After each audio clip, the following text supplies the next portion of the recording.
Hey guys, welcome back to AP Chinese, and today we are trying out another language app. This one's called Lingodeer. So this is the fourth installment of my native speaker try series. If you haven't seen the other videos, I'll link it all right here so you can watch the playlist. This was actually one of your suggestions, so big shout out to Juan for recommending this in the comments of my last video. But 我们开始以前，我想先做个自我介绍，因为呢，我从我的 YouTube 数据分析里面发现，有很多看我这种视频的人，其实呢都是新朋友，有可能不认识我，也别忘记订阅哦。所以大家好，我名字叫王向博 ，English name is Andrew。当然我是中国人，不过我是从小在美国长大，也在这读大学，18年毕业。我喜欢音乐，好吃，当然会中文、英文，现在也在学韩语。差不多就这样子了。Okay, let's get started. Welcome to Lingodeer. Start. We'll go to Chinese. So Chinese 1 is introductory, HSK 1 to 2. Chinese 2 is Travel Phrasebook and character drill. Okay, I'm just gonna go to Chinese 1. This is a little bit messy, this grid thing, but whatever. I'm gonna look at alphabet. Although it's the first time you read Pinyin, you'll be able to guess 50% of them correctly. Okay. Let's start.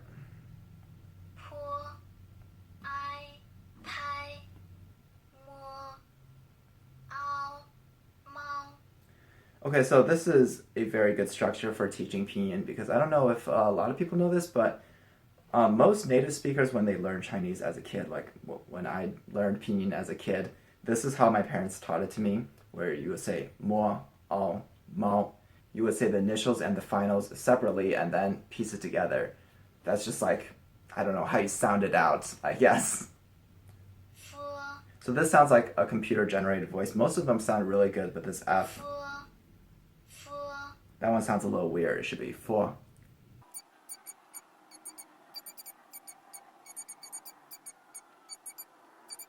Okay, we finished our first Pinyin lesson. I think it was fine. It taught Pinyin the way it should be taught. The explanation was pretty short at the beginning though, so the problem with these computer-generated voices is like they're not quite that clear. That should be O. It kind of sounds like there's like an ow at the beginning and it kind of merges into like the right pronunciation, but it might be confusing. I don't know. Final O is quite similar as wa and watch. Wa, wa. I don't hear it. I don't know. I don't really hear that. Wa, watch, wa, wa. I think that tip might be a little bit of a stretch. I don't like the way they say alphabet though, because that's kind of misleading. A lot of people ask, what is the alphabet in Chinese? Like you see that all over the internet, all over forums and stuff. What's the Chinese alphabet? Please, can I learn the Chinese alphabet? How do people spell out characters in Chinese? What is the alphabet? What is the alphabet? There's no alphabet. Okay, now that we've done Pinyin, let's do the very first lesson, and then I'm going to do an intermediate lesson after that. So I guess these are the concepts they're going to teach you, and it's interesting that they list them in Chinese because as a learner, you wouldn't know what any of these are. 中国, 美国, 法国, 韩国, 你好, 再见. So we're going to learn China, America, France, and Korea. I'm not sure why. Hello and goodbye. Why are we learning about those countries? This is the first course that started off by teaching countries' names. I'm not saying that's a good thing or a bad thing, I don't know. 美国.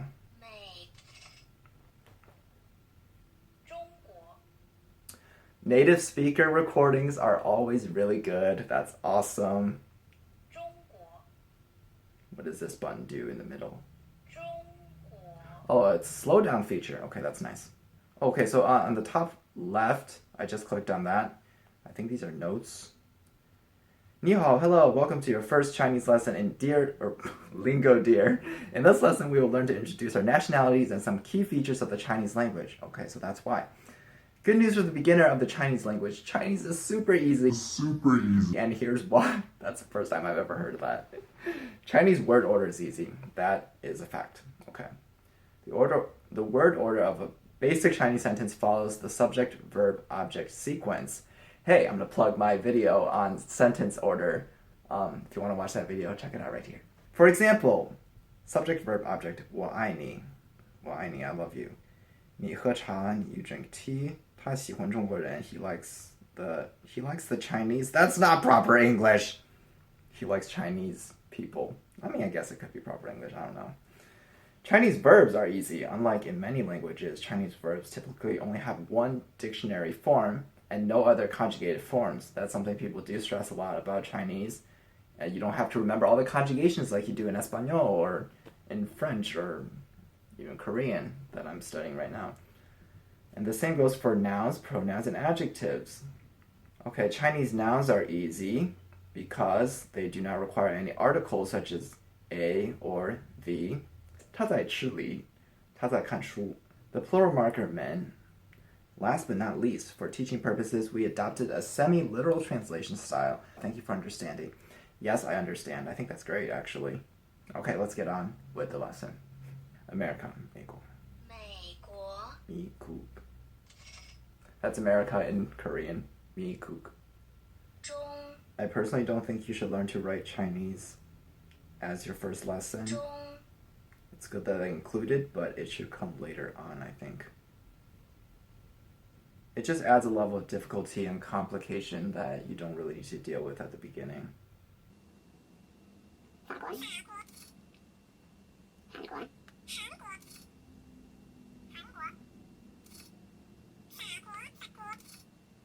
So Lingodeer gives you a lot of control over the audio here. If you just tap on... Hold on. So you can play it at 1 times speed, like that. Or you can tap on this little thing underneath the deer, 你好 and it'll go to 0.8 times speed. And you can tap on the right arrow, 你 to say it one at a time. Tap it again. 好 Ooh. 你 Tap the left arrow to go back. 好 That's very useful. Hello, China. 你好, 中国.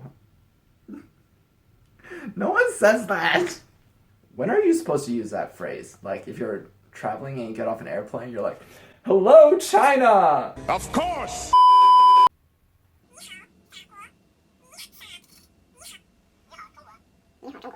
Okay, I'm going to click on the I on the left to see what that does. Oh, it's a hint. And that meets the audio.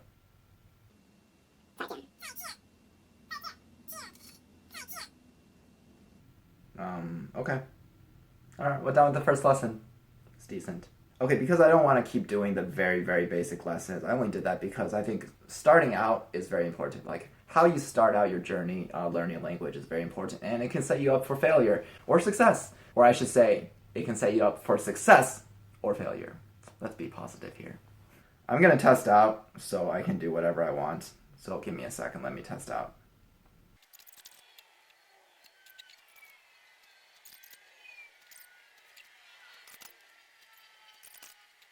While I was testing out, there was something I wanted to show you. This sentence, 那个姑娘说我也会魔法. So, na is like the standard pronunciation for that character, but they pronounced it, 那个姑娘说我也会魔法 which is also correct, but I just think it's kind of interesting. And they didn't use that as the pinyin either. They used N-A instead of N-E-I. So ne is like a pronunciation that is common in Beijing. Actually, I say ne a lot. If you watch my vlogs, I say nega, jega, nega, instead of jega, naga. Okay, now that I've passed the test, I can do whatever I want. Lesson...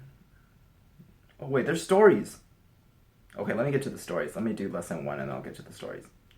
Lesson 1. Oh, there's learning tips on the left side. If you swipe left, there's learning tips. Let me read the learning tips first. Where are my learning tips? That's not a learning tip. You're just advertising. Oh, it's locked. Maybe if you pay for it, you get learning tips? I don't know. Lesson 1. No. It's locked!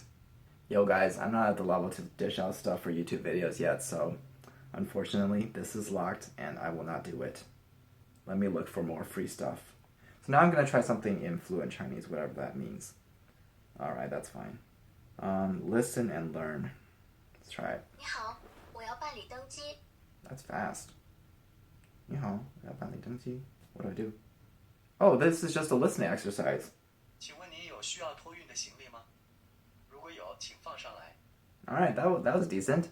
They speak a little bit fast for a learning app. I would say it's like probably close to normal pace though, to be honest. Okay, so at the bottom, you can choose between fast on the left side, that 你的 one, 目的地是哪里？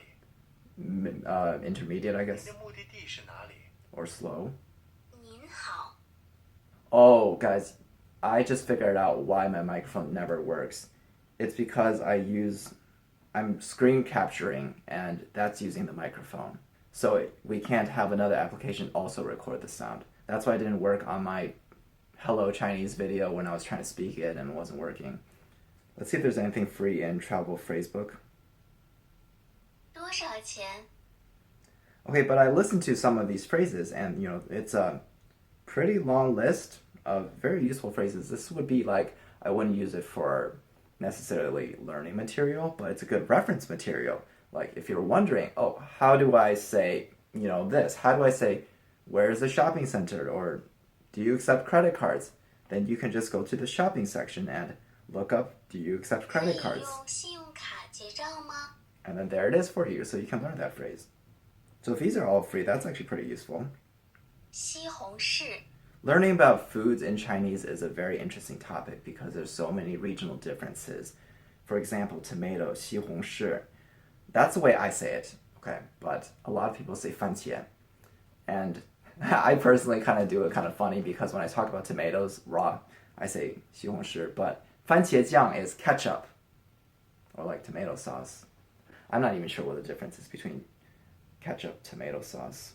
If you have a specific goal to go somewhere in China, you can learn the broad Chinese, what generally people use. But when you get there, you might find that the local people say things differently than what the textbook taught you. And then you get mad and you're like, oh, they didn't teach me the right things. Well, no, it's just because China's a huge place. And when you have a place that vast, you're going to have vast differences in culture, vast differences in language. Okay, the last thing we haven't looked at is character drill. I'm guessing it's just the writing stuff that we kind of did before in the very first lesson.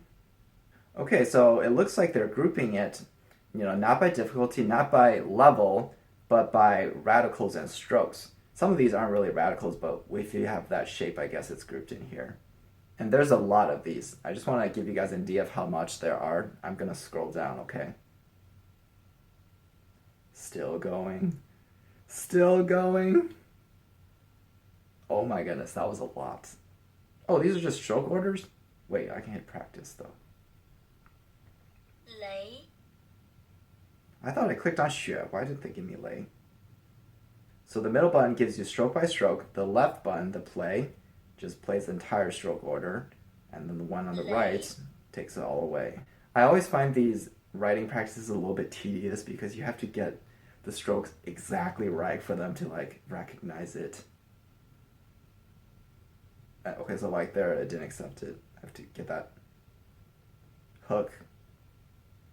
I'm trying to get the hook. Oh, it finally took it. Alright. So I think in an ideal world you would have an app where they just let you freestyle and then the algorithm or the AI would be able to recognize it, and if it's close enough they take it.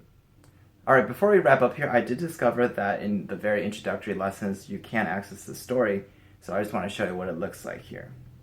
你好，我是 Lingodeer， 我是歌唱家，这是我的歌。雪花飘飘，北风萧萧。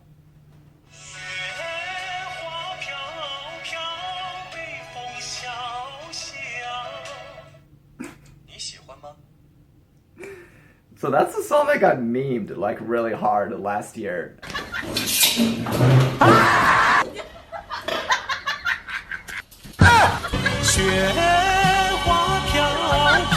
If you guys haven't seen it, you haven't been on the internet. Okay, so after you've seen the video, then you can click on reading 你好， and go through it line by line, basically. 我是 Lingodeer， 我是歌唱家。 Let's hear the song. Oh, the little quiz. Lingodeer 是歌唱家，对。 雪花飘飘，北风萧萧。 Yes, the meme song. So the leaderboard is I guess you can submit your own recordings of yourself saying these stories and people can like it. 雪花飘飘，北风萧萧。 So yeah, that's a wrap on stories. It's a very nice feature. I wish I could see all of it. I mean, I guess I could spend $10 and just try out this app full on. Okay, so now that I've spent about an hour with Lingodeer, here are my final thoughts on this app. First of all, if I were to sum up my experience with it, it would be something like this. It does everything good, but nothing particularly stands out as being great. So there's nothing about it that really gives it a competitive edge, if that makes sense, over its other competitors like Duolingo or Drops or Hello Chinese. So let's go through all the different factors that go into this. Pronunciation, it's fine. It's computer generated, which means you will get a small percentage of the words sounding a little bit weird, but they're mostly accurate, and they do have native recordings in there scattered throughout. The way they start you off is also fine. They start you off with a very structured course and a module on Pinyin, which I don't like how they call it alphabet, but whatever. And within the modules themselves, they always start you off with a tip section, which is very useful for explaining like grammar rules or just things about the language that would be hard to get across within the course itself, but easier to if they just, type it out and have you read it. You go through the courses, and then at the end, they greet you with a story, which is pretty good. It's useful. It allows you to encounter more realistic, real-life phrases. And speaking of stories, what was that section called? Yes, the Fluent Chinese section was pretty nice. That's the section where they walk you through like a real-life scenario or like a dialogue. So again, that makes your learning a bit more realistic, and you know how to apply these things now. The content that they teach you is fine. I mean, you get the same kind of exercises you get with Duolingo, the same kind of exercise you get with Drops and Hello Chinese. There's nothing really special there. There's grammar exercises to get you used to Chinese sentence structures. There's Pinyin, there's, characters. You can take them away. You can speed up, slow down the audio recordings. You can tap on individual. Basically, all the features are there. There's nothing missing as far as features to help you learn. So then the question becomes, why would I pay money for Lingodeer when Duolingo is free? And for everything that Lingodeer does good, I feel like somebody else does it just a little bit better. If you want a platform with a strong social support, then go to Duolingo. They have their forum, they have their discussions to help you with things you don't understand. If you're a visual learner and you need that interactive environment and colorful visuals, then Drops is the one for you. And of course, I still don't think anybody can beat Hello Chinese on just the depth of the content. If you want to understand Chinese a little bit more deeper and know the underlying meanings of words, then go with Hello Chinese. They take the time to explain everything thoroughly. But the flip side of it is that it's also kind of hard to find a fault with this app. I mean, the only nitpick thing I can think of is like at the very beginning, they kind of threw everything at you. You learned the characters, you learned the Pinyin, you learned how to write. I mean, it's nice that they included writing, but keep it in a separate module, And this is something really small, but I found this weird sentence in here where they taught you how to ask for someone's Twitter handle under the dating section of the travel phrases. Twitter's blocked in China. Anyways, it just seemed like a little bit out of touch with what people should be learning. But it does seem like a lot of you guys like Lingodeer, so maybe there's something about it that's working for you, or maybe it's just because I haven't paid for the full version, so I haven't seen some of the features that make learning Chinese easier for you maybe. If there's something in particular that you like about Lingodeer, please leave it in the comment section down below. I think that would be really helpful for other language learners who are considering using this app and the alternatives as well. Alright, that is a wrap on Lingodeer. I hope you guys enjoyed this video. To be honest, if it were my money, I'd spend it on Hello Chinese. Both of the apps are pretty similar, and I think Hello Chinese is just a little bit more polished. It goes more in depth. But ultimately, the choice is up to you. So I hope you found this video helpful, and I will see you guys next time. 下一次再见了，拜拜。